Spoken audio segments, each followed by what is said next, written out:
This is the story of Stanley Ipkiss. Stanley, you are the nicest guy. Really, you are. Yeah. His job is at the bank. You're 40 minutes late. Now, that's the same as stealing. I'm sorry, Mr. Dickey. It'll never happen again.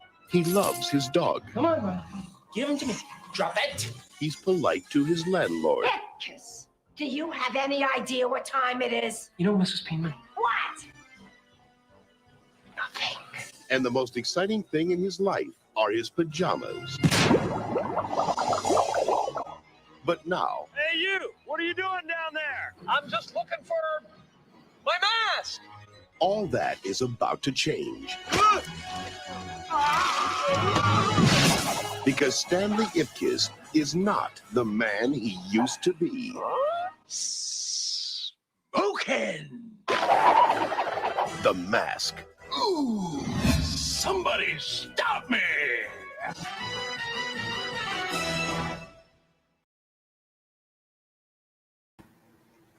Hey, what is up, everybody? Welcome to today's stream. Just going over some awesome comics that I love, and see that Mask trailer is one of my favorite movies. I know I was born in '93, so I would watch that movie nonstop when I was growing up. Jim Carrey is like a god to me, and now it wasn't until later, until I found this bad boy, that I saw where the character came from and how different the character was from the film and how violent and gory that comic was. And we'll get into that. Thank you guys for tuning in. We got Jamie in the chat. Yesterday's Fool. Sultan of Zanzibar says, I only knew of Doug Mahnke from Green Lantern Brightest Day. Yeah, we'll get into this. This is where Doug got his start. Pretty cool. I met the guy at a convention. Awesome to talk to. And we'll get into that. We got Ann Margot in the chat. What's up? Thanks for tuning in. Eddie Winkler is here. Adams, good evening. Good evening. And we are joined by none other than the human sunbeam himself, Ethan Van Sciver. What's up, brother? Hey, how you doing? What's going on? Nothing much, man. Just doing a little quick chill stream, going over some comics. I see a lot of people have been jumping on, especially with you when you had Dale on talking about all these old comics from back in the day. I saw that it really got the chat excited to reminisce on stuff like this. Yesterday I was on a PTP's show. We were looking at some old John Malin work and Shane Davis work, and people seem to dig that. So I wanted to show off some of the books I love from the 90s. You were really into that Doug Mahnke stuff, huh? You like the Doug Mahnke Mask books from Dark Horse? Yeah, super cartoony and very exaggerated. Really cool to see where that character came from. And I'll screen share here that I don't know if not a lot of people that aren't familiar with the character knew that the Mask character came out from Dark Horse in kind of an anthology series called Mayhem. Look how good that is, man. So cool. It's so cool. And Mask was like the forefront character. I think he was on every cover of this little anthology. And another thing that stands out from this series is the lettering of the Mask. Like the way he talks is just wacky and really cool bubbles. Also, this was printed in black and white too. The first printing of this little miniseries here. It was only maybe 14 pages at a time, maybe less than that. Boy, I'll tell you, John Arcudi and Doug Mahnke were a really, really good team. And I think either from here or just before this, they were doing a book at DC called Major Disaster or something like. What was that book called? Yeah, the really jacked guy, Major. It was after this. It was actually their creator-owned stuff. Yeah, DC got him as a team, and John Arcudi's a really funny writer.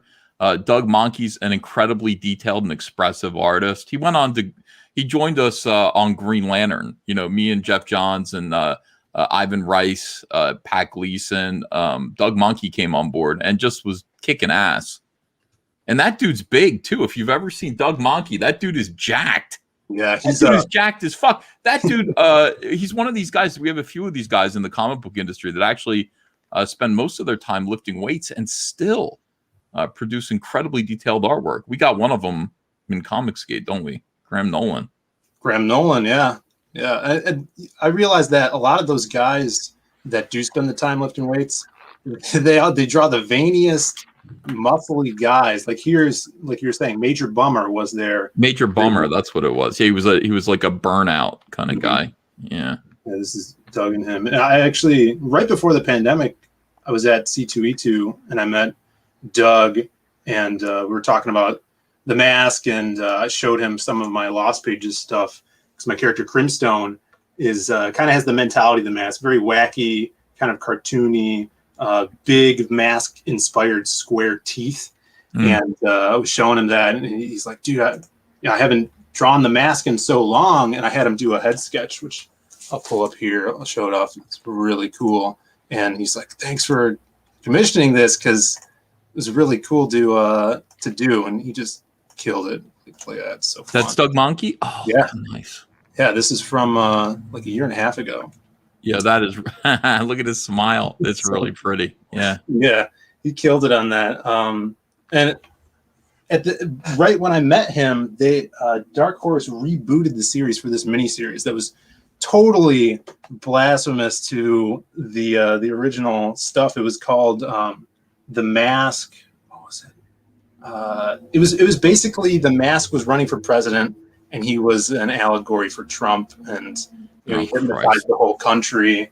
And I actually did reviews on him. They were some of my highest viewed stuff, because I'm like, this stuff is just trash. There's a scene in it where the actual chick from the original Mask series is hanging out with Lieutenant Calloway, who is a big character both in the movie and the series, and they're old, like it's now, right? And they're old and burnouts and stuff. And they have this sex scene where the chick is choking Lieutenant Calloway. They demasculine him so much. He's this fat, bloated, retired cop. And it ends literally, and I apologize for the chat, where she is like over the toilet wiping herself, getting his juices out of her. It's disgusting. Gross. It is disgusting. And I told him this, and he's like, what? I didn't know that they even did anything with it, And that is vile. Look at his underbite, by the way. That's something that, when I talk to Dale Keown about Salamandroid and Cyberpunk, he brings up the underbite all the time. And that, look how cool it is that the lower teeth go over the overbite, or the over teeth there. It's just something that I think right now, like a certain kind of artist that does big toothy characters, kind of digs. Yeah. So it's funny to see Doug Mahnke do that, since it's such a topic with Keown. You got to get Keown to do some of your guys. God, that would be amazing. I mean, because I could show you my character Crimstone here, totally inspired by that big badass, Lobo, the Max, and I really wanted the teeth to be like the Mask. So, I mean, Dale doing a character like this. That's his wheelhouse. That's what he does. Yeah, that would be a dream come true, and it would be so sick. So, and his mentality too. Even the lettering is inspired by the Mask from back in the day, and he's one-liners. He's calling people barf bags and weirdos. So it's super fun, like my dream of a character. But yeah, let's take a look at this stuff. This is the omnibus I got signed by Doug. Super thick, and they ran the series for a really long time. They even did spin-offs with the character. I don't think Doug did it, but I was just looking online, and they did a Mask Grifter crossover, which I never knew that they did that. That's really interesting. But I want to take a look at some of the black and white stuff first. This was the first miniseries. If you guys haven't read it, the main character is Stanley Ipkiss, which they use that name for the film, Jim Carrey's character. And he's just down and out, burnout guy that is kind of nerdy, gets his ass kicked all the time by these bikers. Totally. And this is from 1989. This came out. And he buys his girlfriend this mask. It's kind of like this weird tribal mask. And you can see it in the background there. and it's haunting him. It's following him in the bathroom, and once he puts it on, turns into this big-headed, crazy. Right. Cool. All of his clothes change. But yeah, the idea of this was kind of like it taps into your the id of whoever is wearing it, and it brings out your most radical thoughts and desires. And you're immortal. You could get your head cut off and all that crap. Basically, reality manipulation. I love when he would pretend to be other characters and then rip his face off like in a disguise, and it's really bloody. He's just manifesting Uzis out of nowhere, lighting people on fire. It's just total nonstop. It's very different from the movie. This is a huge influence on your comics. I can already see that. Like, this is where you're coming from. For sure. It's just total nonstop wackiness fun. And, you'd think that this character would, after a while, be overdone. But the cool thing about a concept like this is you could keep putting the mask on different people. And that's what happens throughout the series, which I really like. We'll get into that. And you can see that black and white stuff compared to how it looks in color here. Like, this is just the one of the same pages we just saw, like making that appear. I kind of prefer the black and white. Yeah, it was very I thought it was really well done for the time, the black and white stuff. And you see this, he stuffs the muffler in this guy's face. And look at this. This looks like a Spawn page, doesn't it? Yeah, the Ice Cream Man, right? Yeah, Kincaid. He's got a bunch of they actually used this for the film when the Stanley turns into the mask for the first time. He goes to the muffler shop and kicks these guys' asses. But yeah, later on in the series, they take it. I think at the end of this one, his girlfriend actually kills him, Stanley, and the last shot of the series is his girlfriend wearing the mask, and she starts off with it. She's figuring it out. Yeah. Like, look at that. You don't get that anymore. That's very almost comic strippy, cartoony illustration here, where you're actually seeing into her head. They stopped using like thought balloons a long time ago, and I wish they'd bring them back. Thought balloons were cool. Yeah, look at that. I mean, imagine, like, this is really beautiful work, and there's just so much of it. I love the fact that you can get an enormous, huge telephone book. Yeah. Of early. Now, how far does that telephone book go? I mean, does that go all the way through the mid 90s, or what does it do? Yeah. So this is, of course, the first series, and then they start going into the 90s. And there's actually a second volume of it with his stuff in it. So look at how much, it's the same size in volume 2 of it. Yeah. I don't think I've gotten to this stuff yet, but this early work is just so good. And where they lend off here is in the next series, actually the cop gets the mask and he's starting to use it for good until, his desires take over and he's just becoming a vigilante again. So it's a cool, fine line that they're crossing between, police and then vigilantes just going around slaughtering people. So I guess my question is, because I don't know this, I don't know the history of the mask. Now, was his first appearance published by Dark Horse? Was this a Dark Horse property, or was this an indie property that Dark Horse acquired? Yeah, so it was always with Dark Horse. So I don't know how much credit that Doug and John get and royalties and stuff. But, I mean, that's why recently they were able to reboot it without even talking to the guys. But originally, this is based on another character called the Mask, but spelled in the French way, Masque. And he looks, I'll pull him up right here. He looks weirder than this. And you can see there's a little, he's a little derivative of that. Let me see if I can, and it might have been in another anthology series. I'll just look up Dark Horse. And he was more of like a gangster type character. You can see him here. He was from Dark Horse Presents. Let me pull this up. And even older, I'd say, I don't remember when, but I'd say mid 80s. So remember Concrete, yeah. and here's the mask, how he used to look. Oh shit! So you could see where they were kind of inspired by this, but a very different character. And he was kind of, I read one issue of it. It was more like someone that would just kill mobsters, almost like a more pulpy type character.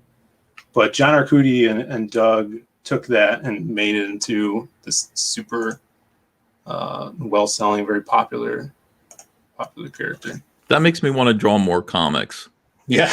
When I see that, it makes me want to draw faster. It makes me want to draw Cyberfrog like looser with less detail, more shittily. But at least there would be more of it.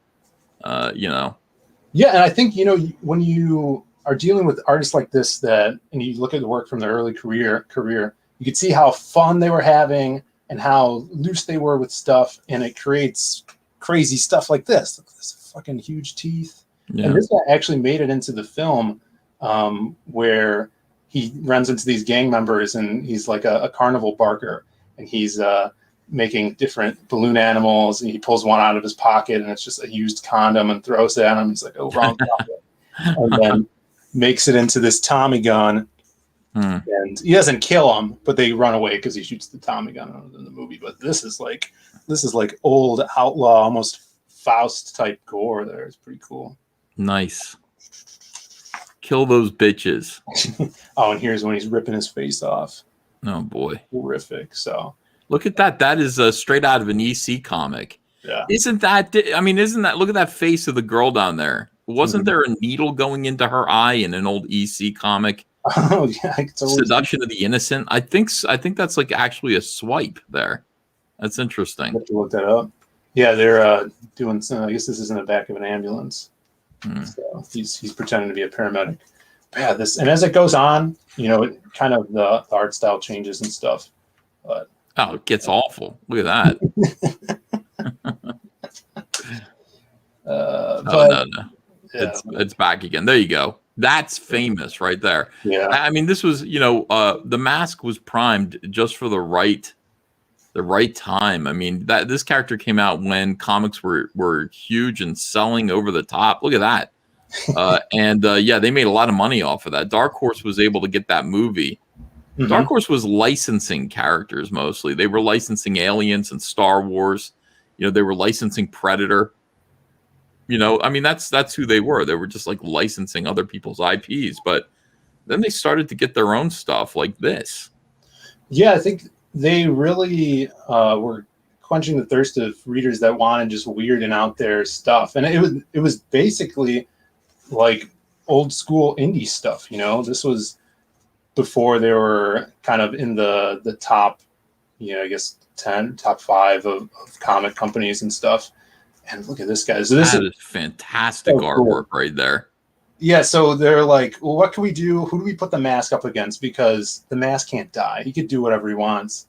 So they come up with this guy. I forgot his name. His name's like Eugene or something. He's this big mobster that doesn't talk, and you just can't kill him. Like the mask drives a bus into the guy, and he keeps coming back. And he's had his face blown off and knives stabbed into him. He's just this juggernaut of a mobster that they always send the mask, or they always send after the mask. I really love that art. Yeah, I really love that art. Really, really sick. Broke his teeth out. This lettering is so good. I always remember this. The lettering on the arm, really cool. Yeah, these guys are like at the top of their game right here. They're feeling their oats. With this book, it takes a while to get there sometimes, but sure, you get really confident in a title. You get confident on a character, and you start doing crazy stuff like that. Look at that. Crazy.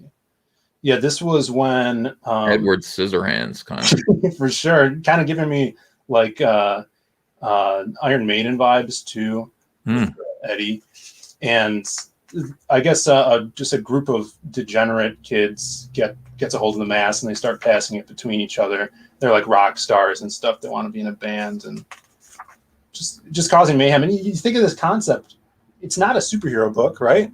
Because most of the time, the mask is the one that's doing the killing. Yeah, I wouldn't say. Look, there were a lot of vigilante books in the 90s. This is, it's like Lobo. Is Lobo a superhero? I mean, no, you don't. Right. Lobo's not doing good things, but he's doing cool things. And the mask is kind of like a power fantasy. You know, I can put on this mask and I can act like a cartoon character jackass and beat the shit out of dangerous criminals. Yeah, that's the thing. You want, even if your character is on the border of being bad, you want some villains that are even worse. You know, that are either tracking him down or causing someone else harm that the character doesn't want. He's on stage dressing like fucking rock stars and stuff. That's amazing, man. That's so good. I gotta buy this book. You've sold it. You sold it to me. The layout's just the exaggeration of body and stuff. Really, really fun stuff. Really good. And then, you know, they were doing this and it was so popular. Like I said, they did, I guess at one point they did a Grifter series with the mask, but that was drawn by Kyle Hotz, which I'm a fan of Kyle Hotz too. Mm-hmm. But Doug was able to team up with Alan Grant to do this Lobo Mask 2-part, which is a really fun story.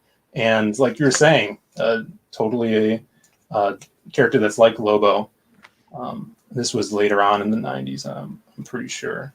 Yeah, as long as they get Doug Mahnke to do it, it's going to be good. He's a good Lobo artist too. Yes. Yeah, he did an awesome cover. It was a Bright Estate cover with Lobo where he has all the rings on him, all the Green Lantern rings. Yeah. It was super iconic. I love this stuff. Look at him. He's feeling pretty good about himself. Look at that. That is a great Doug Mahnke, man.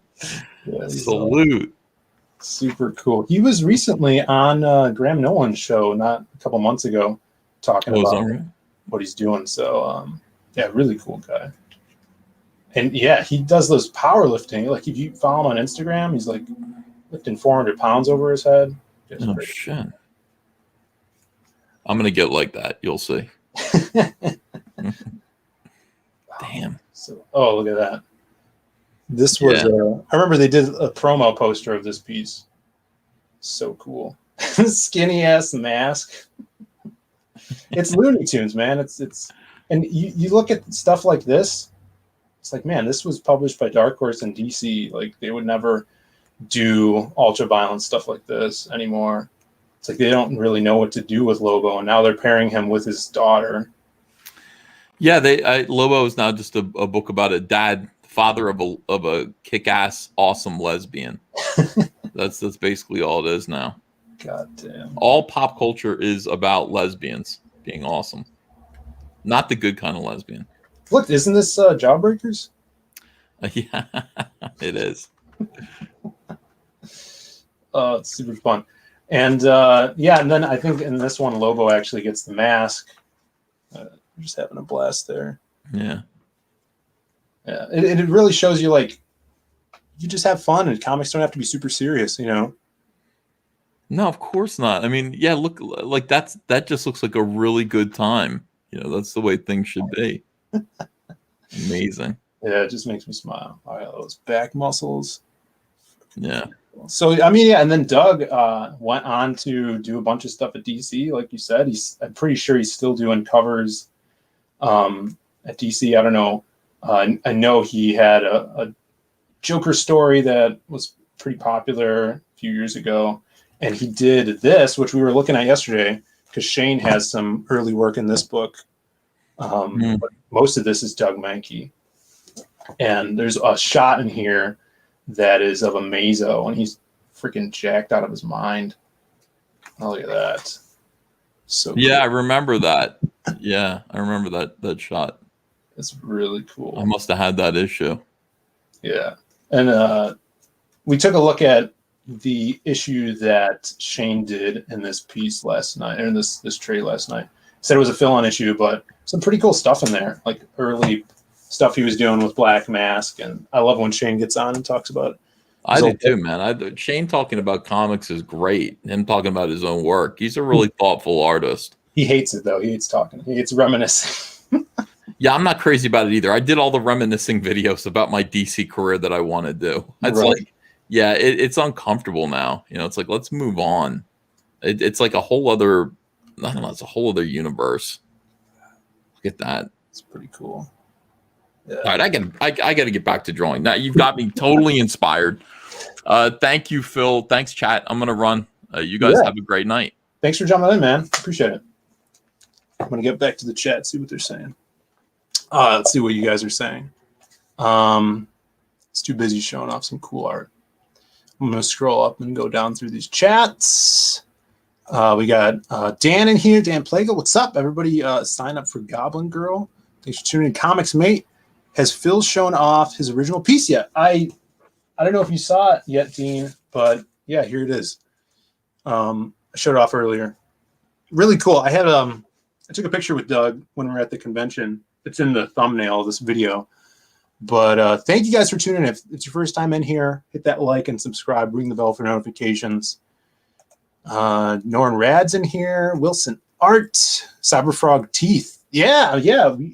Those 90s kind of big bulky teeth. That's a reason why I love that 90s style Cyberfrog. And I'm going to get that action figure because he's got those crazy, very attitude-inspiring teeth. Saw the vid with Lobo and the Mask. Yeah, great two-parter. Doug signed both of them. Andrew Taz is in the chat. Let's see. Mahnke didn't know about the Trump type on his characters. No, he didn't. And give me a second. Let me go and find those books. I think they're pretty accessible here. It should be in my big I wanted to throw them away, but I felt like I'd keep them around. It's called I Pledge Allegiance to the Mask.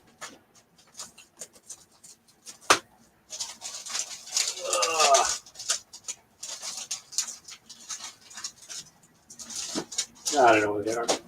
But they're trash. That's all you need to know. I pledge allegiance to the Mask. We got Lord Crackhead in the chat. Admiral Wackass, thanks for tuning in. Crim by Dale would be sick. Yeah, that would be amazing, dude. A cover would be, or a pinup or anything would be so sick.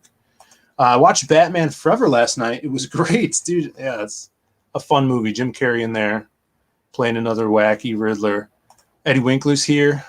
Slow the Scroll. Was I? Oh, on. We could pull those up. Actually, let's do this. Scroll through here, and then we'll go through.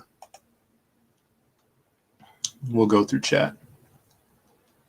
I actually can't scroll and go through chat at the same time. Well, I could read some. Yesterday's Fools in here, talking about Cyberfrog action figures. This was just going to be a short stream anyways, guys. Just wanted to show you guys some new comics maybe you guys haven't read, seen, known about. Oh, it's too fast. Eddie, I'm sorry. There we go. That's slow enough. Wilson says, I would put them in comic strips only. I think he's talking about thought balloons. Admiral Wackass says the original Mask could get it. David Feeds in the chat. Thanks for tuning in. Wilson Art says, this just shows that everything iconic probably has an inspiration. Yeah, for sure. And if you guys want, I could pull up a digital version of those newer masks just to look through to show you guys how bad they are, man. Rokan Fiction's in here. What's up, brother? Everybody check out Rokan. Wilson Art says, speaking of Jim Carrey, he was a good Mask from what I remember. Yeah, I mean, the film Mask is just so fun. It's, you know, Cameron Diaz is sexy as hell in it. That's her first role. Jim Carrey at the peak, that movie set him off on a career that I believe made him one of, if not the top paid actor in the 90s. Dumb and Dumber was after that, Ace Ventura. And they didn't do a Mask sequel, which is, unfortunate. Eddie Winker, Jim Carrey also brought a lot of light to the character. Obviously, Jim's not popular anymore. But yeah, that film was in his prime, for sure, man. Added a lot to the character. In the comics, Stanley is kind of like this lamenting guy that is just angry at the world. Literally, he has a checklist that he goes down of who he's going to go and kill because he has the mask now. Even he goes to a school because he wants to kill his like third grade teacher or something for giving him a bad grade. Yeah, Cameron Diaz was hot in the movie. J-Dog, what's up? Tank Fair is in the chat. Let's see who else is in here. Yeah, Lobo versus the Mask was fun. It was. It's a great book. And Eddie Winkler's taken off. Ann says, I don't know if you heard but Brian Azzarello apparently used Wild Dog in a recent comic to be one of the guys who invaded the camp. Jesus Christ. Yeah, if I was the Wild Dog creator, I would be pissed too.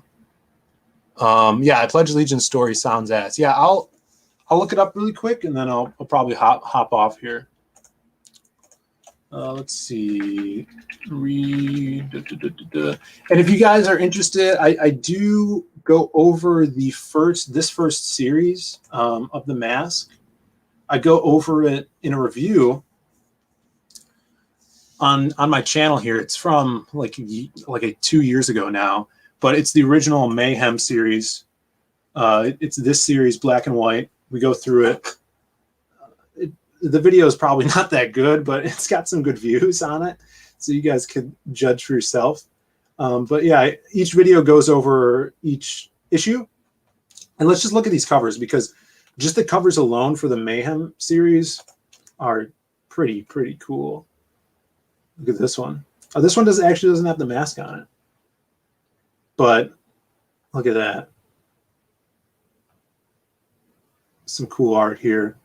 What revenge means to me. Whoa, he lifts his hand to his girlfriend. So yeah, we'll look at here's the muffler shop. We'll look at the newer series, because this chick here is his girlfriend. And that's Stanley. And she becomes a politician in the new series. Let me get my face on here so people can start my camera to share the screen. So they just totally it was really bad. But I want to show you guys these covers.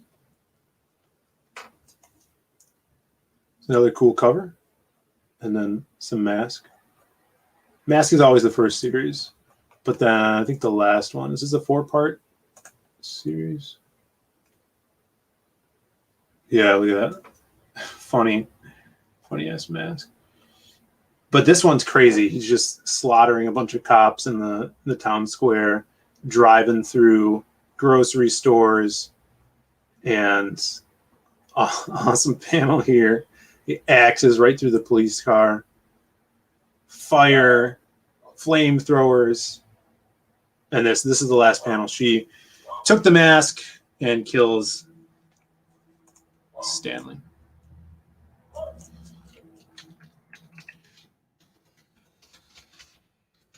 Now you guys look at that art compared to this new, they made a trade paperback. That's funny. So yeah, let's just see this art. You got Doug Mahnke doing his best work, Lobo in the mask. Awesome cover. Right? Awesome covers in here. Like we could just flip through here and they do like cover breaks. Let's see. Any page you could stop and be like, dude, this is freaking cool. Trying to find the cover break here. Here you go. Oh, they don't do. Oh, here you go. Big head, and in the book as well, they don't refer to him as the Mask. He's actually the big head killer because he's got this, big head. Look at the cracks in his teeth, showing that force. So cool. Let's see. Dean says, when you see that, how could you not think Jim Carrey movie? Yeah, exactly. Yeah, Mahnke did some awesome Superman stuff. Look at that art. Okay, now keep this art in your head. It's so good.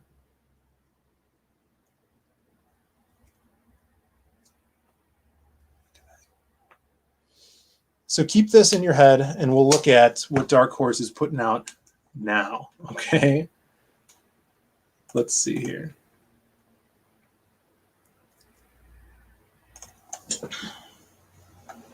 So this is the cover to I Pledge Allegiance to the Mask.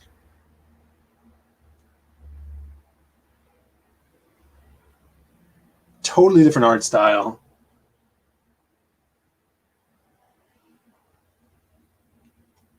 And that's just the covers. The interiors, drab, not colorful at all. And when I tell you this, I'm not joking. The Mask is maybe in this, like there he is, big head. He's maybe in this issue 7 panels. You could put all of the instances that the Mask is in this issue maybe on 1.5 pages. Okay. Does this look like the Mask to you?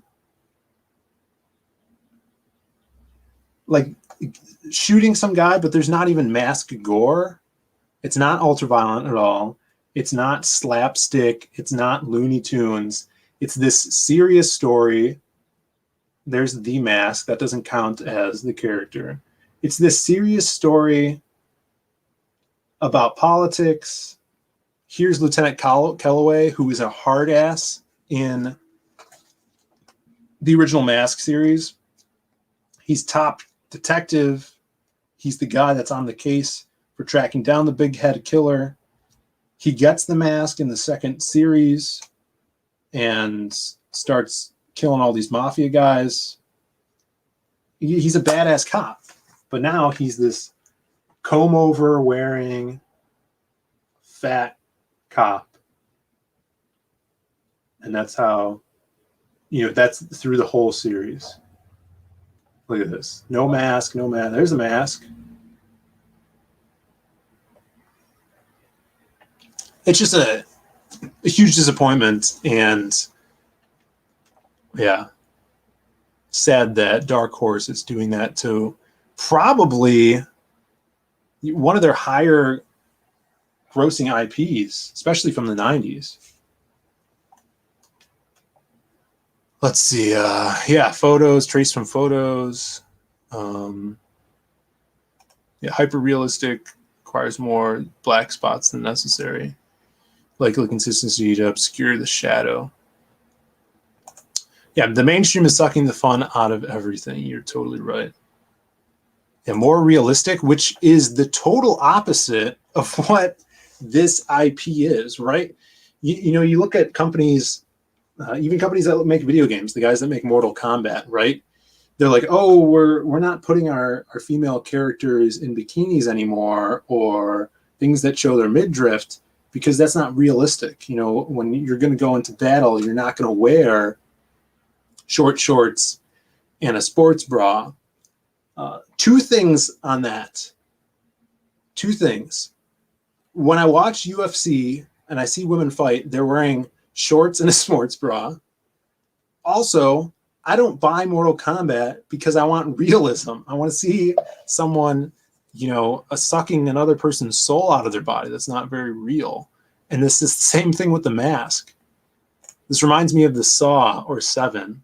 Yeah, and you're right. This would kind of look like maybe a modern day horror comic, but they don't even, like, this is kind of comical, slapstick stuff going on there. But they don't go for a horror aspect. There's no horror vibes. It's all very political. There's literally, we could go down here. There's a spot where the Mask is debating in a political debate. He becomes president in this. And the series ends with the White House being blown up. I don't know if I should say that on the internet. Allegedly, it's an illustration. Where's the color? Garbage. Dark and gritty, blah, blah, blah, boring. Yeah. Someone puts the cement mix in their Metamucil. So this is this is great. You're going to love this, guys. I've showed this on stream once before. This is what I was talking about. You have the chick, I forgot her name, and Lieutenant Calloway, who looks like a suburban soccer dad. They're like, oh, it's the world's going to end or whatever, and let's have sex. And she's like, he goes to grab her cleavage, and she says, no, I'm the boss. No, I'm the boss. She gets on top, starts choking Lieutenant Calloway in a panic. Could you imagine? And look at how this ends. I'm sorry for showing you guys this. Disgusting. Imagine being the writer and the art. Maybe the artist is like all about comics. He wants to be a comic artist, and you get this script and you have to draw that. Yeah. You got God King Mask.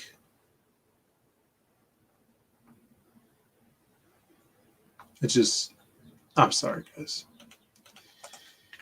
I'm sorry.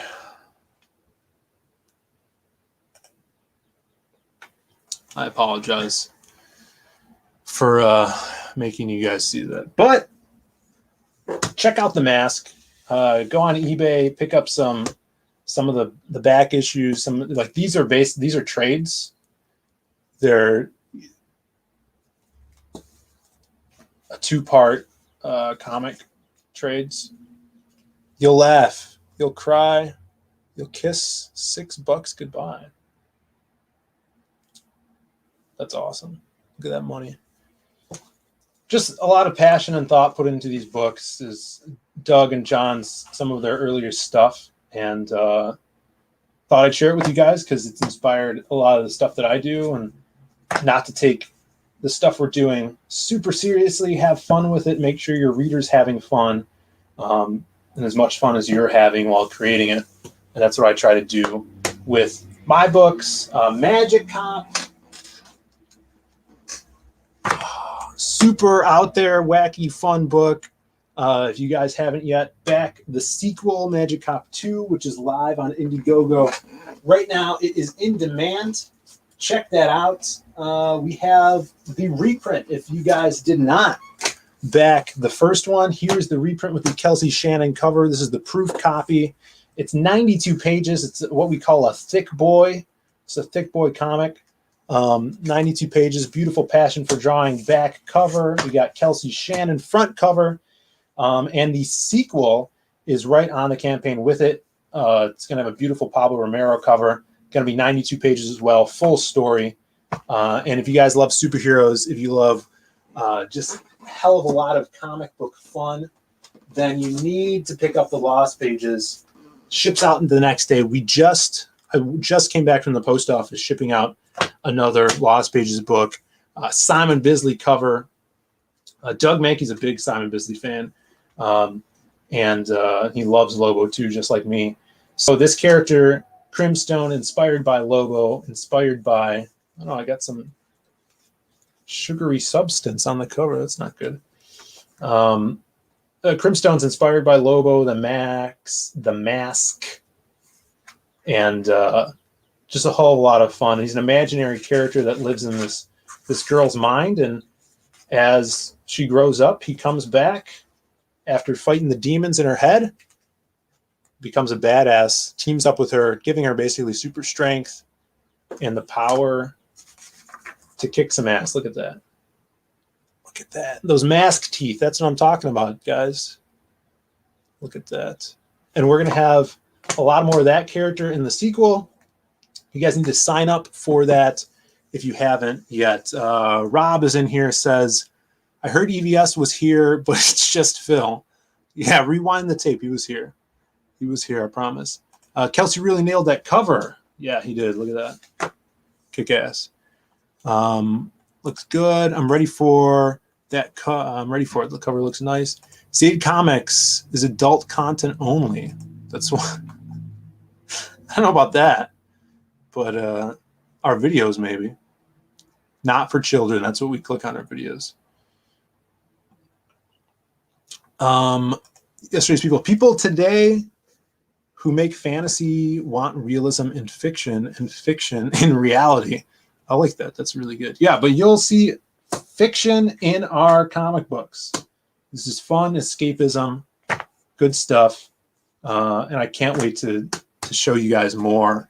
In fact, I could show you guys. I should have showed Ethan this. Let me show you a new page that I just got in that I'm going to be sending to the color. Color should be done by the end of the month for this page. Let's see where it is. If you guys like the Mask, if you like Lobo, and you like our character Crim from Crimstone, you're going to love this new double page spread.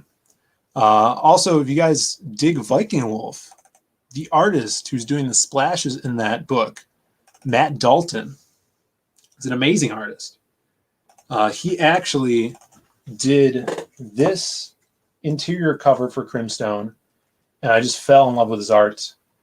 Matt Dalton did this cover. The ultimate Crim. Look at that. So cool. This guy is amazing. And he's going to be doing the interiors where Crim shows up. So since he's an imaginary friend, you're going to see him in backgrounds of panels, in the reflection of mirrors and windows. And Matt is going to do those illustrations when our other artist, Avery, is doing the illustrations of Taz, his female counterpart. So we just got a double page spread in. Yes. Crimstone CG Deathmatch winner. That's right. People like the character, so that's why we're putting him in there. But check this out. Double page spread of Crim kicking ass. Look at this. It's got his smoky, fiery hair flowing in the background. I cannot wait to see this colored. God, this is so cool. Someone pulls a gun on him, or on the chick, Taz, spins around and just gashes him. Woo! God, I can't wait to see this color. It's going to be so cool. So Ethan was right. He's saying that a lot of the stuff that I want to create is inspired by this high T, Lobo, the Mask. Like, could totally see some blood and gore coming out of Doug Mahnke back in the day, like this from the Mask. And yeah, I would love to see Dale Keown get a hold of this character. It would be amazing. But yeah, I hope this character is getting you guys hyped for the Lost Pages 2. Definitely check it out. It's going to be a ton of fun. And sign up, please. I'll drop. I don't know if there's any mods in the chat. I'll have to actually check the. Let me check the stream here. We got Lord Crackhead was here dropping links earlier. Appreciate it, brother. Who drew that? Can I hire him? Rob, no.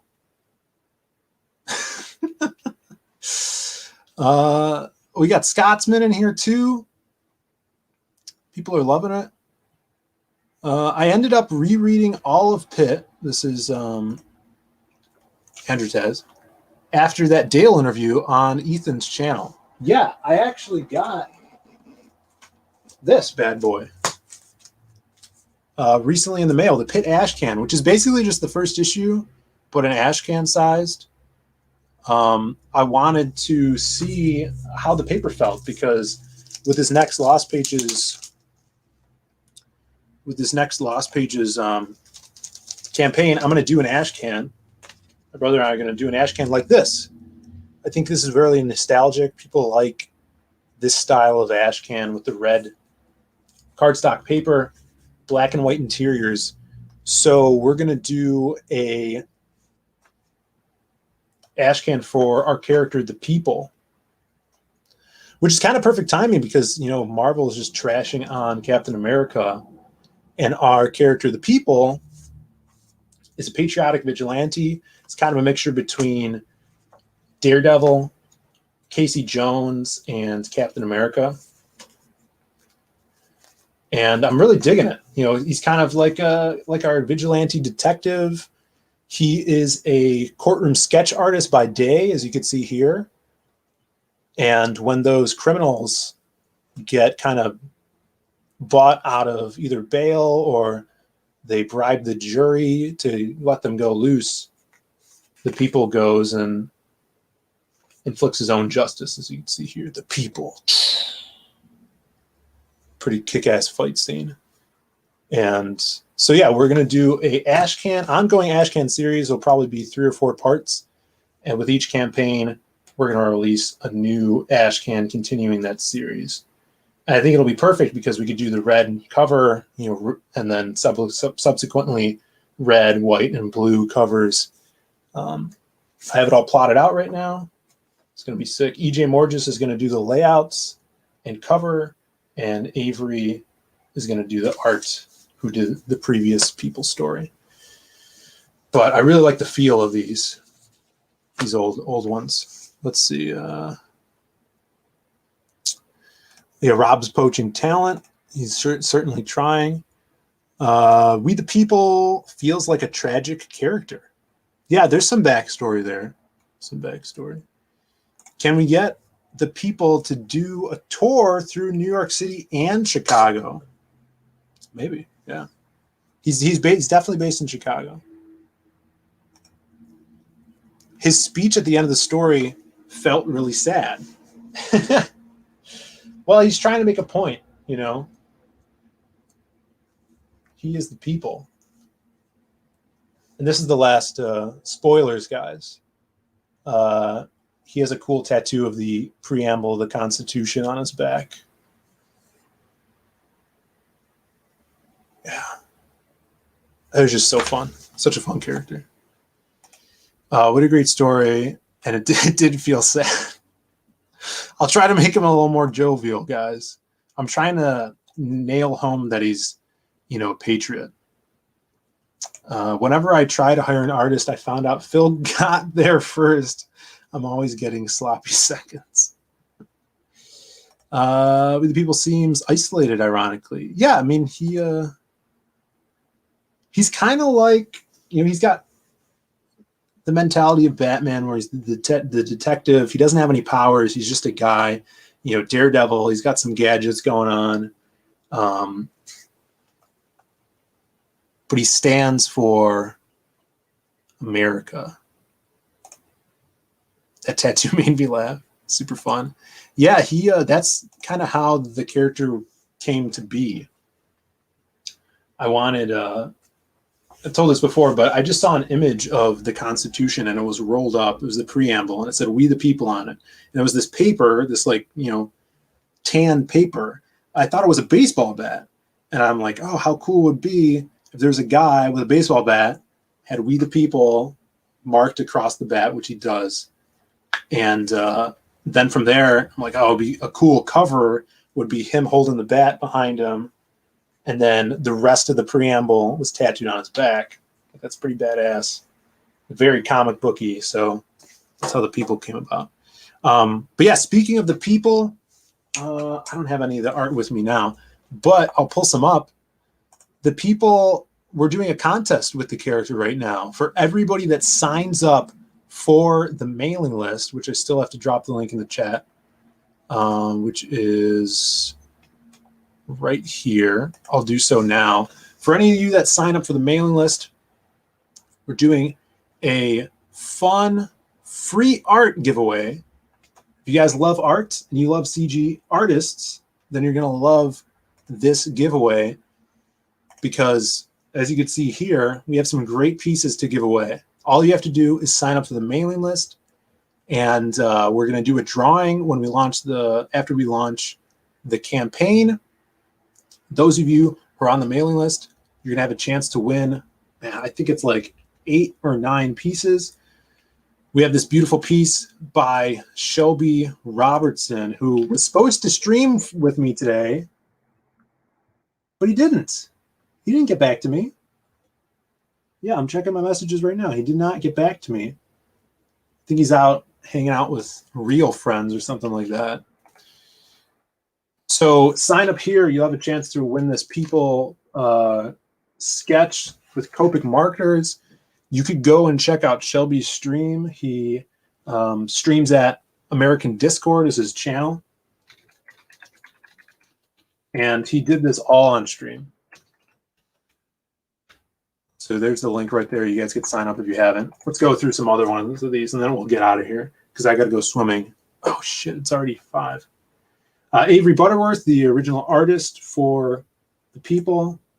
Boob Dan Plagle, who's in the chat, or at least was in the chat. This is great. So cool. I'm like, dude, Dan, can you draw the people with like a sexy Lady Liberty character? And he nailed it. So cool. We got Alan Alonso, artist of The Masquerade and our Magic Cop Ashcan. Let's see what else we got here. And the one that I totally love is the one that Daniel Dahl did. This was the first one I had. Sorry about that. It's my phone. This one. So this plus like 4 or 5 more you guys are going to be able to get your hands on. When is that? We will be launching after we ship out all the Magic Cops. So we're shooting for sometime in September. We're right in the same process as Shane is for getting books out and launching our next campaign. So around that time, we'll be launching. Make sure you're signed up. We're also going to do a special trading card, probably a secret tier for that. But yeah, thanks guys for hanging out. We went a little longer than I expected. I thought I was just going to do like 45 minutes or so. Awesome. Shout outs to Ethan for jumping on. I really appreciate that. And check out his action figures too. Cyber Frog action figures. I know Crack had dropped the link earlier, but I really appreciate him jumping on. So grab some of these figures. Got to make it to 400K. I'm going to be getting the 90s Cyber Frog because he is cool. I love his, of course, his teeth, his eyes, his wacky eyes. Look at that. That's so cool. I dig it. So get those Cyber Frog figures. Sign up to the mailing list to win this bad boy. Oh, we got Matt Fowler in the chat. What's up, brother? Admiral Wackass. Oh, River and Bear. Thanks for tuning in. We're actually just wrapping up, guys. I got to go swimming with my girlfriend. And 90s Blood Splatter is going to be sick. Matt, you missed all the cool Doug Mahnke art and us looking at the mask. So until then, See you guys next time. I got a little video here. I think I have the video up still. Let me just check really quick. If you guys haven't yet, please hit that like button. Ring the bell for notifications.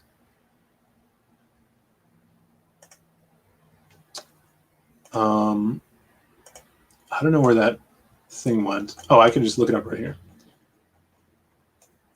And I appreciate every one of you guys being in here. We had a good turnout today just for a random stream. Today's my day off. I just finished everything on Magic Hop. It's all at the printer and stuff. So I had free time, and I'm like, oh, I need to stream just to keep up streaming, you know? I need something to talk about. Shelby failed me. He didn't come. But, you know, that's Shelby.